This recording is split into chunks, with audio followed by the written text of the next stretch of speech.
Mahirap ang buhay ko dito sa EVRMC sa hospital. Kulang sa pagkain, tubig, kulang CR, bukod doon. Mahirap talaga guys, kulang ka sa budget. Kailangan mo ng enough ng budget. Ganito na sitwasyon. Kasi para at least survive ka dito. Libre naman yung ospital, kaso yun nga lang is kulang dito sa sanitation.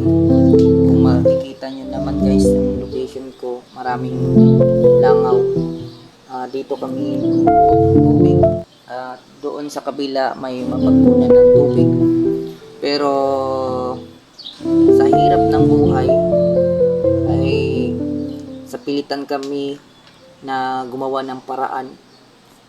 Kasi kung wala naman kaming gagawin, hindi kami makaigib ng tubig. Dito na part nito, dito na part is nag-iigib lang kami ng tubig galing sa ulan. Walang ulan ay wala ding tubig. May CR naman dito, kaso nga lang ay barado. Di pa siguro pinapagawa kasi kulang sa budget. Kasi maraming mga kalat dito. Mahirap pero ganun pa man ay nabubuhay kami. Hindi ko alam kung ilang araw ako dito sa Tacloban sa EVRMC. Kasi nauubusan na ako ng pera.